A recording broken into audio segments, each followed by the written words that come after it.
Hello and welcome to an episode of On the Couch, where we collaborate with experts, practitioners, authors, advocates and influencers to explore current social themes, sex-positive topics and share stories and insights that matter. This podcast was recorded on Aboriginal country. We acknowledge the traditional custodians of the lands that were never ceded, on which we live, work and record upon. We pay our respects to elders past and present, and to those who may be visiting our website or listening to our podcasts today. While listening, we encourage you to practice good self-care. Check the show notes for content details and references. Wherever you are, whatever you're doing, enjoy this episode of On the Couch.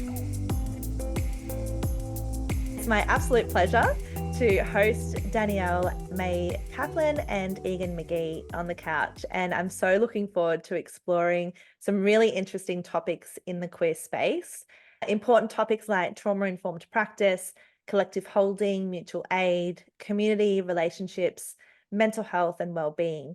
So I'm kind of itching and ready to dive straight in, but first let's get settled in this space and start to get to know our guests. So Danielle is an accredited mental health social worker of colour with over a decade of experience working in clinical and community organisations on Lenape-Holking, which is New York City, and Gadigal lands in Sydney. They specialise in providing anti-oppressive and healing-centred support with people of diverse genders, sexualities, intersex variations, which we'll continue to refer to in today's chat as LGBTQ2IA+. They dream of helping people heal their relationships with themselves and others to create systemic change and liberate each other within colonial structures that are based on white Western models of justice and well-being. Egan is a massage therapist, a body worker, a cat dad, an occupational therapist in training with a new hyper focus of crochet, which we love. He is passionate about ensuring resources get to the experts, the communities and the individuals with lived experience.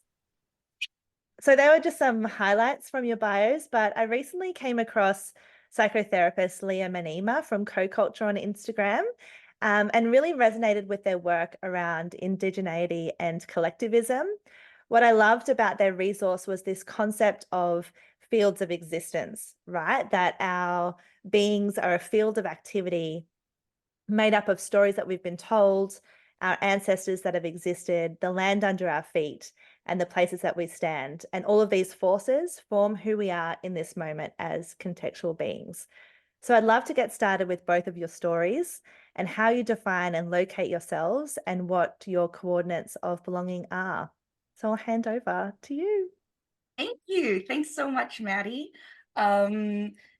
Just want to say thanks for having us here, and I'm very glad to be joining you from beautiful Gadigal land. Sovereignty was never ceded. This always was and always will be Aboriginal land. Coordinates of belonging. My coordinates are very vastly far apart. I have ancestry in Hong Kong Chinese culture, Filipino culture, and also Jewish culture. I identify as an anti-Zionist Jew, and as we'll talk about more today, the personal is political. Who I am informs how I work, and yeah, I think that's enough for me for now. Yeah, like Dan said, thanks for having us. Yeah, coordinates of belonging. My lineage, as far as I know, comes from like Irish, English, Scottish, like mishmash of white people. And yeah, I don't really have much of a knowledge of my family lineage beyond my grandparents. So in terms of like that sort of belonging, I don't really know. At this moment, I'm trans. I am sort of dancing between this allied health space and sort of that's like embedded in health structures, and also my own practice, which is sort of like health adjacent and more like community rooted, and working with peers I have a history of sex work. I don't do that anymore. But I still feel like I have quite a lot of sense of belonging in that community. Yeah, queer. Yeah, lots of different places. And I guess for me, the idea of coordinates of belonging, it's like the belonging that I have right now, it's a bit of a moving target. Like there's some things that aren't shiftable, like my whiteness and my history. But as I move through life, those coordinates sort of shift as well. So that's kind of where I am at the moment. Yeah, it's a really interesting concept that I makes so much sense to me. Once there was some language around that, I was like, oh my gosh, I need to like really workshop this for myself. And so I feel like that's kind of a nice little activity that we could all do to kind of work out what those fields of existence are as a way of connecting with each other. Dan, what I love about Makasama therapy is that you share that you are not a nice white lady with a soothing voice, and that's your words. I find your voice very soothing. Um, but you're a Filipino, Hong Kong, Chinese, Jewish, queer, non-binary person who lives and believes wholeheartedly that individuals are the experts in their own lives. You have a commitment to center marginalized people of color in your work with LGBTQ2IA+ mental health, gender diversity, transition support, complex trauma, violence, and dynamics of power and control, systems of privilege and oppression, grief and survival. And this is such important work, and I know so valued. I'd like to just spend a little bit of time here, if you can, just to tell us how you got into this work. For sure.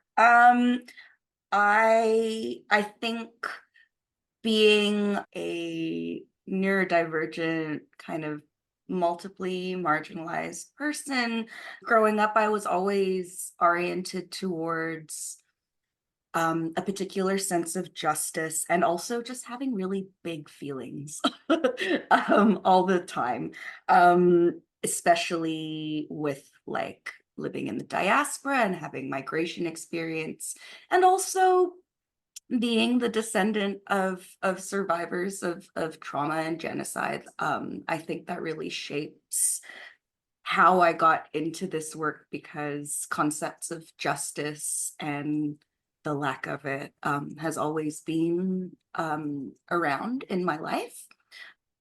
And as I continued, my path of interest just sort of naturally led me to intersections of who I am, which is around like LGBTQ2IA+ mental health, with a special interest in queer and trans people of color and their mental health. Instead of kind of telling my life story, which is like one of enormous privilege to have the access to education and resources that I have to be here, I thought that it was maybe more interesting to name some people in my solidarity team who've kind of been really pivotal in helping me be where I am today. So my like staunch, badass grandmothers and ancestors. I had a model of queer and POC queerness and mentorship in a really pivotal elder named Della Villar when I was growing up. On Lenapehoking, I had the enormous privilege of working with and loving Miss Victoria Cruz at the Anti-Violence Project, shout out, who absolutely showed me the preciousness of elders and living ancestors and dissolved the ideas of expertise and clinical distance as anything except another form of white supremacy. And then on Gadigal lands, learning from Rebecca Howe and Jager McEwen, who really modeled radical love and showed me that the problem is the problem. People are not the problem, especially not marginalized and oppressed people. My supervisor, Sekna Hamoud Beckett, who also showed me radical love and taught me about worthiness and how we are our own best resources. And that who clients tell me I am is much more important than what my boss thinks of me. And you, Egan, my collaborator, That face. co-conspirator, You. you, collaborator, co-conspirators, like these are the people who keep me grounded in my values, who remind me who I am, and who shoulder me up and contextualize my experiences of spiritual pain and rage, and despair, and informs how I can fully show up as myself in this work while also surviving the colony. That's my very long answer. Thanks. It's a beautiful answer, because there is so many people in there that you've been able to highlight as part of that journey to where you've got into the work. And I love that it is like this community and this real sense of support for each other. And Egan, Dan did specifically ask if you could join us for this conversation, so I really look forward to hearing from you, because Dan speaks very, very highly. So I'll just read a little bit what I've learned from you online. You work from a person-centered, body-neutral, trauma-informed, queer and transliterate perspective. Make treatments a collaboration between the client and the practitioner. You have shared with me before that you aim to create a practice that prioritizes care and access for historically marginalized and excluded people, not only for physical comfort, but for joy and nourishment. We love a good inception story. So can you please tell us how you came into your work, and also a little bit of a story of how you and Dan connected? People ask me this a lot, and I feel like the answer is not actually that exciting. I don't really know how I just kind of fell into it in a way. My life has sort of been on a like atypical timeline, like leaving school, going to uni, doing the thing, blah, blah, blah. I did an undergrad when I was like 23, which is technically like mature age. So like I went in and I did my undergrad in medical science, and then ended up with this degree, and then was like, cool, I don't know what to do with this now, and I don't know what to do with my life. I started sex work when I was about 19. So I was doing that alongside my degree, and then I got to the end of it and then was really, really burnt out, and kind of just had this piece of paper and I didn't really know. I knew that I really loved bodies, and I knew that I loved physiology, and I knew that that was a really exciting space for me. But I also knew I wasn't built to live in a lab or do like very sterile work. So I just continued doing sex work for right up until COVID. Actually, COVID was the reason that I stopped. And it was just such a wonderful space for me. Like I really love that relational aspect of working with people, and working with bodies is a very comfortable and like nourishing place for me. There's a lot of reciprocal nourishment that comes from that intimate space, whether it's sex work or body work that's not sexual. It really is just this place where you go into an agreement of trust with somebody, and you have to hold that very carefully, whether someone's being active or they're just lying on a table. Like you are both in a really active conversation with each other, and that's the thing that I've always really, really loved. I kind of got to my late 20s and was getting quite burnt out by sex work, mainly just because of the financial insecurity. That style of work is just so hard to predict, and it's also it's something that I didn't realize until later, but having a job where you can actually tell people what you do, it really changes your social dynamics. And that was a really massive strain for me, that every time I met someone new, I had to weigh up, like, would I lie or would I not? So all that stuff kind of led to burnout. And I thought, I knew that I wanted to work with bodies. And I think logistically, I'm a very impulsive person. I just looked up the thing and I was like, cool, I can do this diploma in 1.5 years. I can be working, like that's compatible with my life at the moment. And sort of did it on a whim, and then was like, actually love this. And it was a stepping stone to marrying the work that I feel like I'm good at and I love with my community and with people that I care about and feel that sense of belonging with. And yeah, and then I started, and then it just kind of spiraled from there, and that was 7 years ago. And It spiraled. it spiraled, and that's not a good way to put it. It just it grew like a beautiful tree. But yeah, that was 7 years ago, and yeah, I reflect on my work a little bit. So I'm one of the many people who came out as trans during COVID, and like I laugh so much when I think about like the first like 4 or 5 years of my practice being like, this is a place for trans people to feel comfortable. I'm cis, I'm not trans, but all the trans people can feel comfortable about coming to me, but not me. Yeah. And then COVID happened, and I stopped doing sex work, and then I stayed inside my house for 3 months, and then I was like, oh no, I think actually it's me.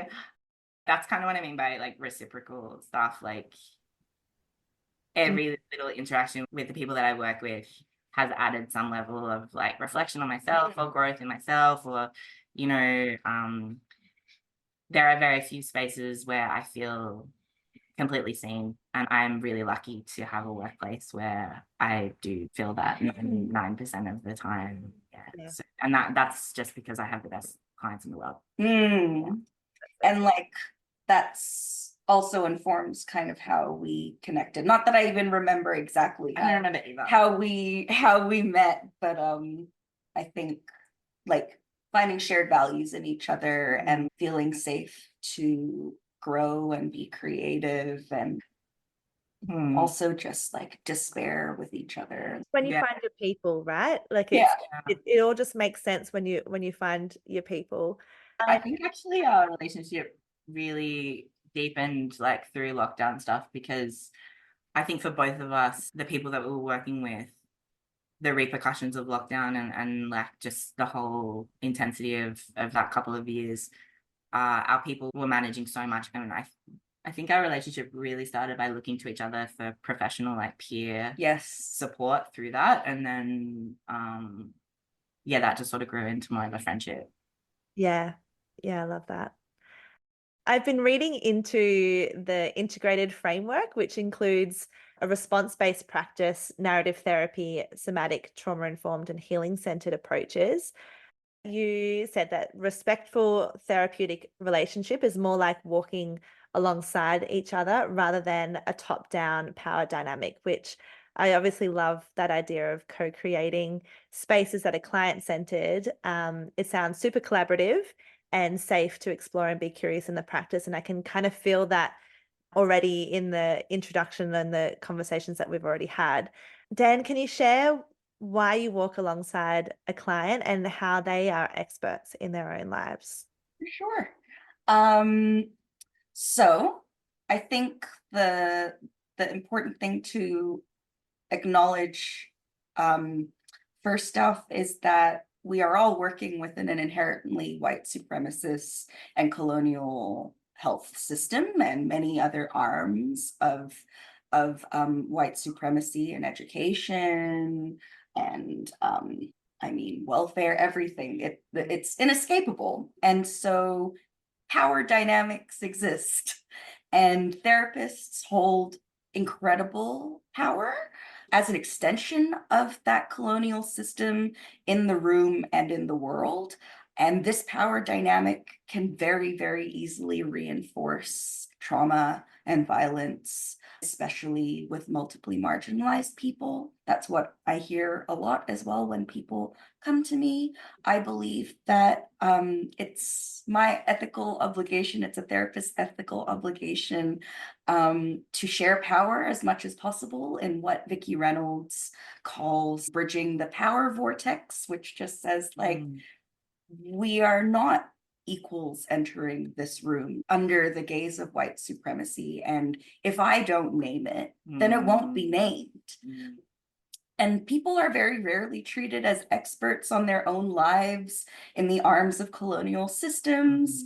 For example, dealing with social services, advocating for themselves in medical systems with Centerlink. Mm. And it's pretty incredible what can happen when people are just met where they're at and they're believed Mm. and recognized for doing their best while also surviving the colony. I believe it's my obligation to make it public because of these power dynamics, to make it public about who I am and what my values are so that people can make an informed decision about whether I am the right person for them. And I always preface my input by reinforcing that people can tell me if I'm wrong, because it's very possible that I am wrong. They are the experts on their lives and how things feel and what things mean. I just guide or lead with curiosity and let people go where they want to go without any kind of pathologizing or expectation from me. Mm. Yeah. So can you talk us through a little bit more around how you center anti-oppressive, intersectional, and decolonizing ethics in this therapeutic approach, and maybe a little bit more around your passion for centering, I guess, racial and social justice principles in your practice? Sure.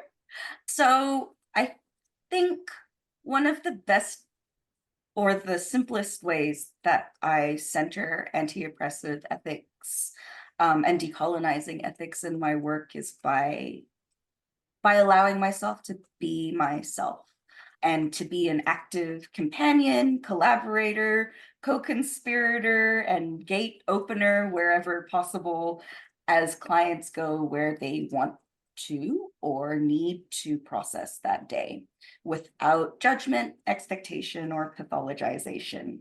I'm really not interested in this kind of white savior oriented idea that I help people heal, because that reinforces that weird power thing that I don't want, that we were just kind of talking about. I'm much, much more interested in helping people understand themselves better, understand their relationships better, and understand that they are not the problem. The problem is the problem, which is white supremacy and systemic oppression and trauma incurred by these conditions on a daily basis, not just on a one-off. And that then facilitates healing or a transformation in the ways that they want. I really wanted to share a really cool way of phrasing what I want to do or what I dream to do within the framework of decolonizing ethics in this work. Inclusive therapists on Instagram had really perfect phrasing, so I'm going to borrow from them with gratitude. I really, really am interested in using my power and resources to actively betray my role in upholding colonial violence, to pay reparations and support land back and justice doing movements, including that of Palestine, to hold one another accountable, starting with the most powerful, to dismantle whiteness, white feminism, and white supremacy delusion, and to divest from colonial capitalism as much as possible. That is what I'm down for. Yeah. And I really felt that just kind of go all the way through my body as you read that out and as you explained that. So I really appreciate you speaking to that, because I think it's really important to be able to I guess put the words around how we feel around those topics. So thank you so much, Dan. For our listeners, how can our listeners provide apologizing, respectful, and empowering care and support through their own work, whatever that may be? We've got quite a large listenership, very diverse. Yeah. My notes for this question are so helpful. Try not to be shit if you can possibly help it to the best of your ability. That's kind of what it boils down. Beautiful. I thought maybe I would reflect on the modalities that I specifically enjoy in the kind of therapy that I do, which informs how at least I think I can best provide the most empowering care and support. I work through a lens of harm reduction, which means I don't expect perfection.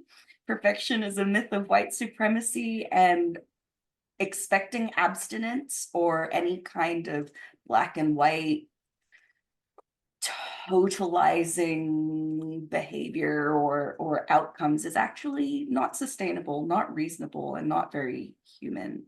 And so harm reduction just says you do your best as much as you can, and you hold some compassion for yourself when you are not perfect. And this extends to, you know, like substance use, mental health, self-harm, suicidality, things that people are often really made to feel shamed and judged for not getting right or not fixing in a concrete and time contained way. So there's harm reduction and abolition. Basically, abolition is seeking restorative justice instead of historic punitive measures in colonial systems, and ending the conditions which lead people to being policed, leading to them being imprisoned, and modern slavery and loss of life and oppression. Those are two really core principles. And I really like narrative therapy. Sekhmet Hamud Beckett, again, all credit to her for really showing me that narrative like meshes with my ethics and how I approach things. And more, I'm really enjoying internal family systems or parts work because it's very flexible. These are just modalities that are very, very flexible and most of all restore justice, dignity, and autonomy to clients. So that is my long-winded answer to how I think I try my best to provide that kind of care. Some really big topic areas. You've introduced abolition already, and I guess a narrative perspective of naming and dismantling oppressive systems of power and liberation through solidarity, decolonization, and as you said, abolition. But was there anything in this that you wanted to add, maybe around justice doing, before we move into a different topic area? Because I don't want to brush over it. Yeah. Of course, for sure. Thank you. So instead of telling you what I think these things are, I think I'll try to illustrate it with how we try to do things within the best of our ability at Makasama. So the one way that we incorporate justice doing and sustainability into our organizational choices is intentionally by prioritizing sustainability for all as best as we can. We know that there's no ethical consumption under capitalism and that perfectionism is a myth of white supremacy. We are just doing our best. One of the ways that we do our best is by having something like a sliding scale. That structure maximizes our capacity to provide accountable, accessible, and fee-free services wherever possible, and also kind of as like collateral benefit invites people to participate in mutual aid and community care in that way by sharing power through advocacy and the metaphorical gates that my name on a letter can open because I could afford to go to school and get the right letters after my name, which means that people believe me more and take me more seriously than my amazing clients. Also by intentionally seeking out collaborators like Egan, who I can co-conspire with and howl at the moon at and build community with our shared ethics. I knew that I could trust him with our people. It's intangible but essential lived experience that makes it work. And I try to use the most expansive, client-led, flexible, Indigenous informed therapeutic frameworks wherever possible to complement the directions that people want to go. Yeah, thanks so much for sharing that. I would like to move on now to obviously starting with trauma-informed practice. It's a term that hopefully we have all heard many times in our work. I'll do a brief introduction just as a reminder, a refresher, I suppose. Trauma-informed practice seeks to create environments that promote healing, recovery, and empowerment for individuals who have experienced trauma, whilst also recognizing the broader societal and systemic factors that contribute to trauma. It emphasizes empathy, compassion, and a commitment to promoting the well-being of those who have been affected by trauma. so that this doesn't become a trauma-informed workshop. I'll hand over to you now to share with us, I guess, how you work within this approach and really what we could be doing to not fall into this potential performative trap where we're just, ticking a trauma-informed box. I appreciate your framing of this question, Maddie. Do you want to kick us off? Yeah, I mean, I think trauma informed is like a catch-all. Like I think that there's trauma informed approaches. It kind of goes in two prongs where there's like trauma informed structures, whereas like how you structure your organization versus like trauma informed practice, like person to client, or like person to whatever term you use for the people that you work with. And yeah, I feel like they're different because one is talking about a systemic organizational level kind of considerations, whereas the other one is looking at my approach to the person in front of me. I find it interesting because when I started, trauma-informed approaches in terms of my dealings with my client were very central to my practice. But I feel I'm in an interesting place where I feel like over the last year or two, I've become a lot more critical of that. And I'm not really sure if trauma-informed really like sits with me in the same way that it did before. I feel myself much more pulled towards more healing-centered engagement kind of practices. And one of the main critiques of trauma-informed approaches is if we're talking about like being informed by trauma, then it sort of positions someone as being defined as this event that has happened to them. And it positions trauma as like a thing that happened. And that's what we need to be aware of with this person, rather than healing-centered engagements that pull the focus way more into social and systemic factors that we are immersed in every day, and the intersections that people live at will mean that they have daily experiences. Sometimes that can be something that is an event that you can name, and like most of the time it will be the daily occurrences that can that erode someone's sense of well-being in the world. So pulling it into healing-centered engagement, it also puts it more in a sort of like future focus and expands it out. So again, coming back to that stuff that Dan was talking about of like the problem is the problem, the person isn't the problem. So if we can broaden out the perspective to see that, then that individual immediately becomes less pathologized and immediately becomes about what's the best way for you to be able to survive in the world to give you the maximum amount of well-being, rather than like what kind of therapy are we going to do about your trauma. Like they're very, very different approaches. Also, just when you were talking about like walking alongside people, it just made me think of that concept of like inevitable recovery, and how like every single day, every single thing that you do gives you more. It gives you more information, it gives you a new experience, it gives you more opportunity for growth. And if people are supported in the right way, taking into consideration the context that they're in, then like every single thing that they do will give them more information to then be able to grow and reflect and see their own ability to make it through the world.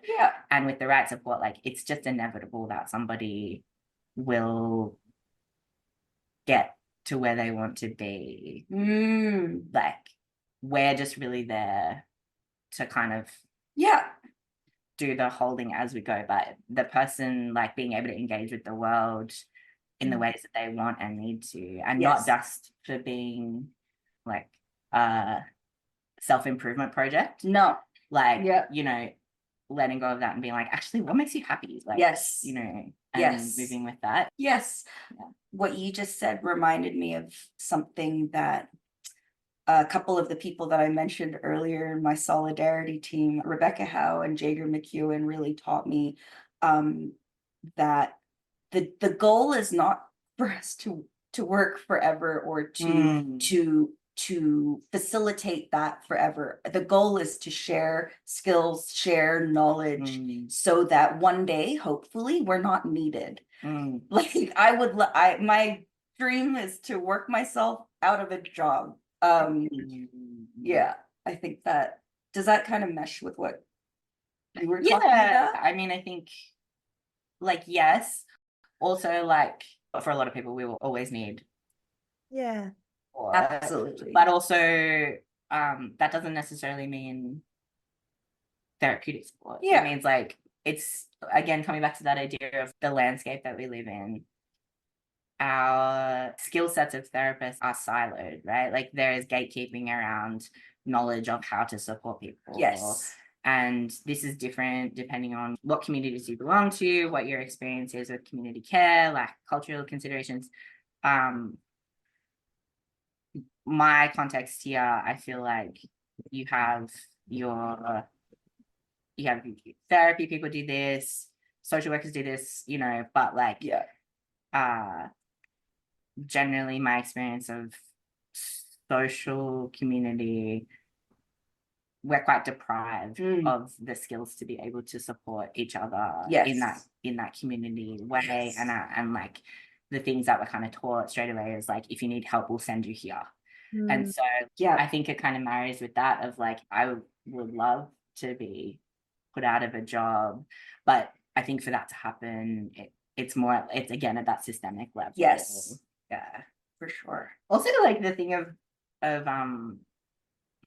coordinations of belonging and that sort of thing. I think that it's also important to bring in that like belonging can really suck sometimes. Like I belong to some groups that I wish that I didn't, you know, having a chronic illness. I am nourished so much by peer experience and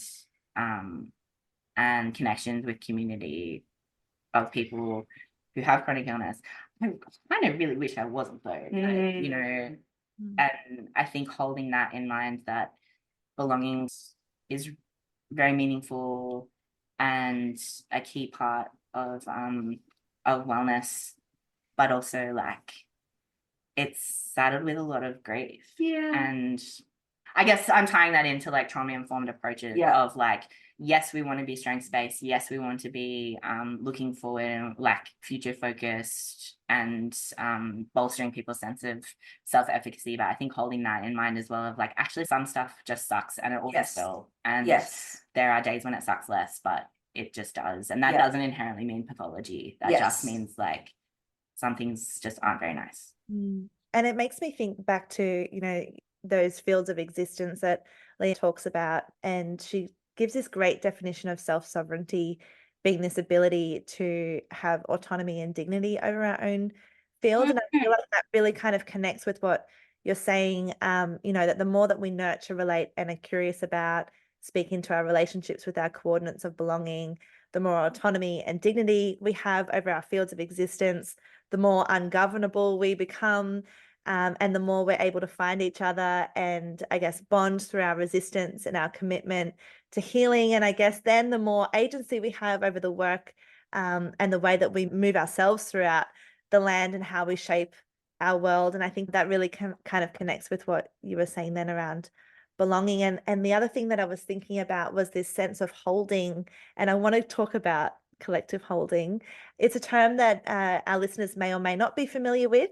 And when we talk about collective holding in the queer space, it refers to the practice of creating and maintaining supportive, inclusive, and safe environments within our queer communities.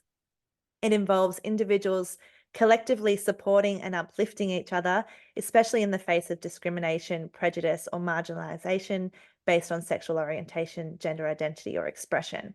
So to go a little bit deeper, this concept encompasses various forms of support, including emotional support, validation of experience, providing resources and information, advocating for rights and equality, creating spaces where individuals feel accepted and respected for who they are.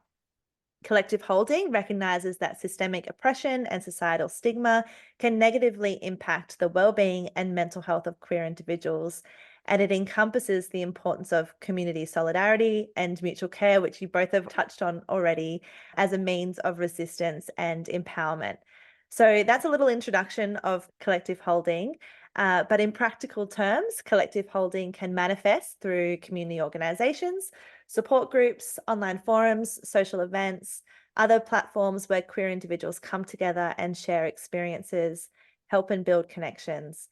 It's about fostering a sense of belonging and solidarity within the queer community to promote individuals and collectives' well-being. So I've done a lot of talking there, but I felt like I had to kind of introduce the concept before we hand over to you to go that next layer deeper and tell us why this is so vital and how you both create this in the work and in your own lives. Thanks, Maddie.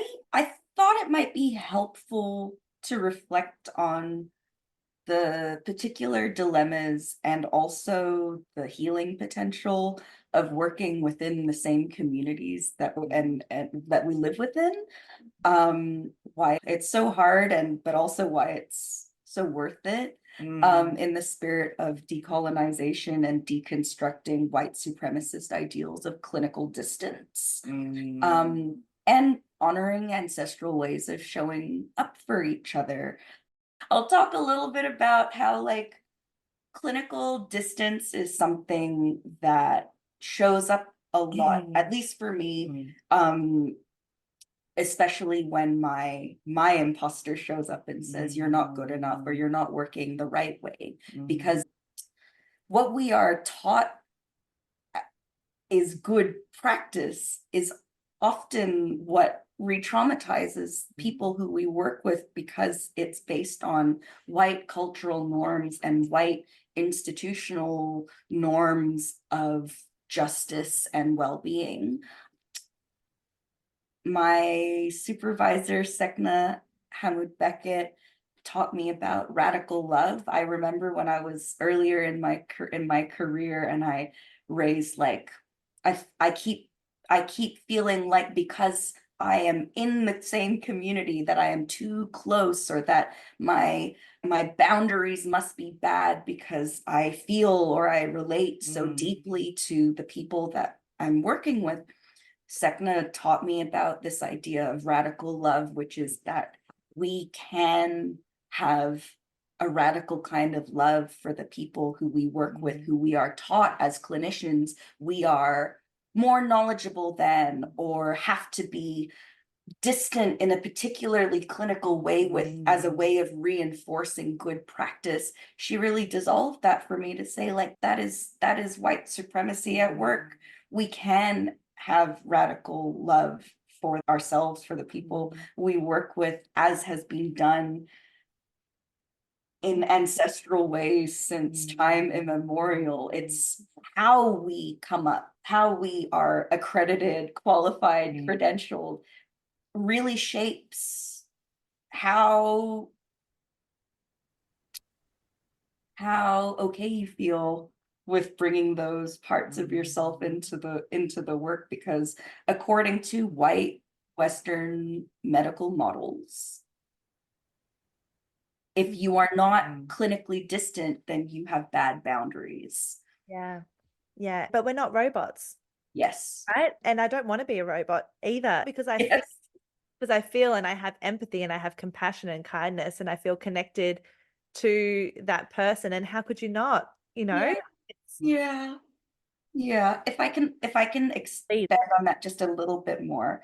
Vicki Reynolds collaborated on an amazing article called Not on Our Backs, which really breaks down the dilemmas of belonging and isolation that many queer, trans, and First Nations and practitioners of colors feel when working and living within the communities that they're also part of. Because realistically, we were never dreamed of by institutions to be in this role. Speaking for social work specifically, it was always conceptualized of as a profession where predominantly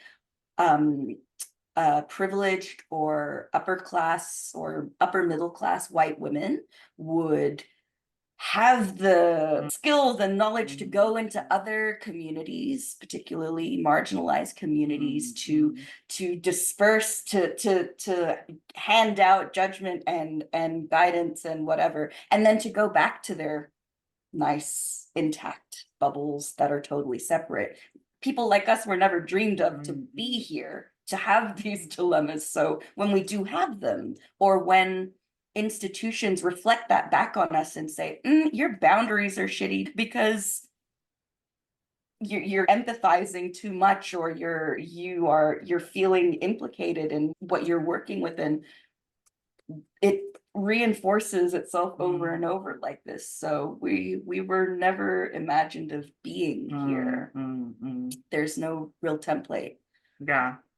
Yeah, which is the same in occupational therapy. Yeah. Like OTs is a profession dominated by white, Yes. essentially, like mostly middle class women, which in the last few years has been gaining like more and more critique on that. But yeah, exactly. Like we were never expected to be here. But I think that's the same as like anything within Western models of health provision. Like, you know, it's made on a really specific template for a really specific group of people in a really specific way. Yes. So it means that inherently, it's not just that we're not represented, that we don't have easy choices in terms of finding people with lived experience or like experiences similar to us, but we also like, we just aren't included in service design. Like we're just not there. Like before you even get to things like, is it client directed or trauma informed or healing centered or whatever, it's just like we're just not even there. Like it's like missing completely. So yeah. And I think that when talking about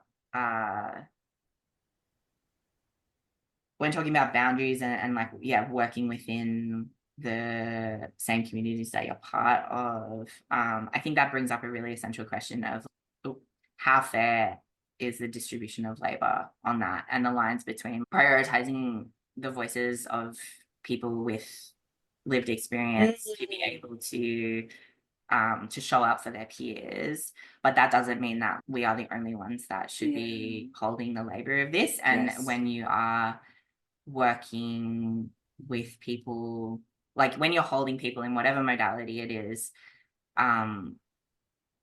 that have a similar experience to you, you're both showing up for them, trying to keep your own self-sustainable, but you're also bearing witness to multiple, you know, like we see, like Dan sees like 6 people in a day, you know, I see like 5 on a busy day. So it's like you have multiple times a day where you're bearing witness to someone, to a peer, you know, maybe going through hard stuff in their life, but navigating an incredibly unjust system. And seeing that their situation is 10 times harder because the system is treating them like shit than what it could be.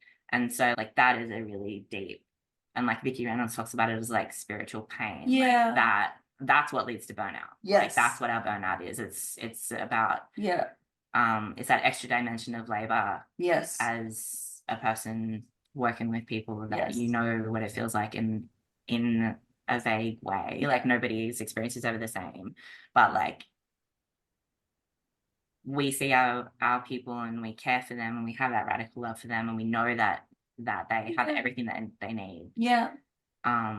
And if they could just be supported in the way that they deserve, things would be really different. But you keep hitting up against those barriers to try and do that. And so like the idea of labor dispersal in terms of care, I think is a really, really important one. And also, you know, for people like both of us, we work for ourselves. Like, you know, because there aren't necessarily homes for us in traditional structures. So then you add on the extra labor of like surviving, trying to do that work in capitalism and, you know, everything else. So it's hard. I think what you're talking about is so important, because I really want to emphasize our clients don't burn us out. Mm. Unjust systems burn us out. That is what Mm. makes things unsustainable. That is what perpetuates daily microaggressions and re-traumatization. And I think like trying to put that in real terms, you know, we can name problems Yeah. to the end of time because there are so many. But you know, I think like for people working in those spaces who don't have that kind of lived experience, if you're hearing it and you're like, that's such good information, I don't know how to apply it, I think a really important thing is like going back to first, before you're thinking about doing any action, go back to a reflexive practice. Like figure out, actually, you need to locate yourself where you are to know where to move from. Yeah. So coming back, who am I? What is my practice? What are my perspectives? What's my worldview? Who do I work with? What do I think about? Where do those thoughts come from? What is it informed by? Yes. And really locating yourself to know where you are and why you think the things that you do. Yes. And then thinking about, okay, so like, what do I need to flesh this out into a more holistic practice? Who do I need to learn from? What colleagues have experiences that I can learn from? How can I do that in a way that prioritizes their expertise and makes them feel valued and isn't just like adding on an extra job for them to tell me about their fucking horrible shit. Yeah. You know, I don't want to talk to someone about how trans I am, you know, like that sort of thing. Like I think one of the hard parts is knowing how to put this stuff in action. Yes. And one of the absolute key things is like, you need to know who you are and why you feel the way that you do. And you need to see the hard stuff that comes up from that and interrogate it. And it's deeply, deeply uncomfortable. Yes. But you cannot skip that step. Especially where you hold power and where you hold privilege. Yeah.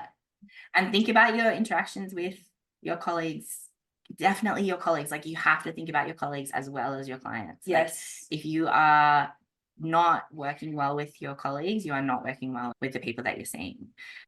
When you really dig deep, how do you view your power? When you really dig deep, are you working from a place of seeing your client as the one that is the expert? Or are you working from a place of negotiation?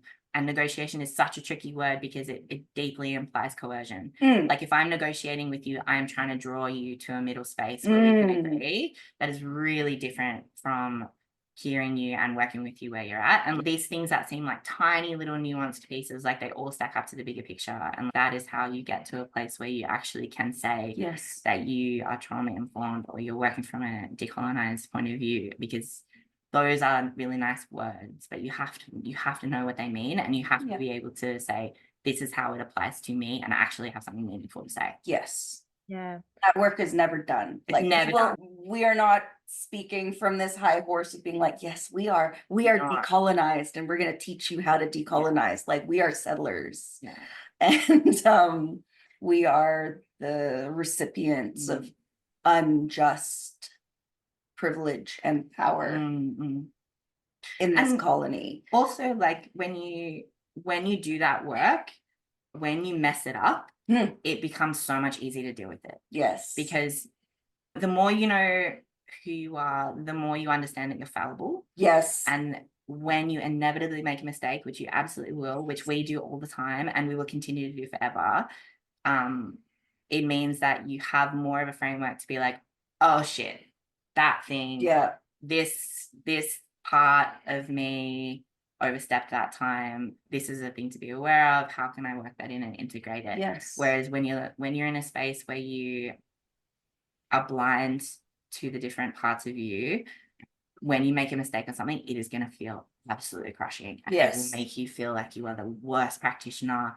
and you should never do anything again. Yes. Or it will make you go the other way, where you'll be like, well, whatever, my client is XYZ and that's why it's a problem. It's them, it's not me. And like, neither of those situations are constructive at all. But if you can really build a picture of who you are, it means that you have both the things that are challenging, but you also have the things that are really, really good. And those things will come together in those moments of conflict and stress to make you be like, okay, I can work through this. You Yeah. see why I wanted him to come? I do, and I really do feel like that is like the practical, the final thoughts of this whole conversation around what it is that we could be doing and how we could be implementing it in our own work, which is so diverse and so broad. Was there any key takeaways around mutual aid and community to highlight for our audience? Anything that we really need to embrace the discussion today? And yeah, Well, I wrote myself a note referencing Adrienne Maree Brown. I would say go read Adrienne Maree Brown, go read Emergent Strategy, go read Marcus Cyrus Ware wrote an incredible book that's actually directed for young folks called Abolition is Love. Those are really great resources to pull from around this topic. I think something that I would expand on from Adrienne Maree Brown is that it can feel really frightening to betray your role in colonial violence, to betray your role as an agent of power and colonial violence, but like being a thorn in the system side and being a gate opener wherever possible. To draw on what she says about biomimicry, and if we look at how ecology or like the natural world adapts and responds and acts of resistance, like being a thorn in the system sides means that we can grow around it in creative and new ways and find each other in creative and new ways. It doesn't mean that you're just being difficult. It's actually building something around it, the possibility of doing things differently. Yeah. yeah. I would add, the only thing I would add to that is there is a video that's on YouTube. It would be a few years old now. It was just when Dean Spade's book came out, Dean Spade Mutual Aid. They did, as part of the book launch, there was a conversation between Dean Spade and Mia Mingus. And I think it's like an hour and a half or something. But it is the most beautiful, meandering conversation about mutual aid and abolition and how these things are inherently together. And it's just these two powerful, incredible minds just bouncing off of each other. And I would listen to it every day until I died. It's also like deeply accessible for anyone who's not familiar with either of those concepts as well. Yeah, two very friendly people having a Great. Do we have time for the question? I really liked your last question about like who inspires us and what we're listening and reading to. Yes, please tell us who it is. Okay, cool. Okay, cool. Because I want to say what Egan said before, which is that the people who shoulder me up and inspire me in this work are like my awesome clients and my solidarity team and my community, especially queer and trans people of color and First Nations people who are working in care and community spaces and roles and doing their best to do justice within oppressive institutions while also surviving the colony. Solidarity team people, including Egan, Sekna, my collaborators.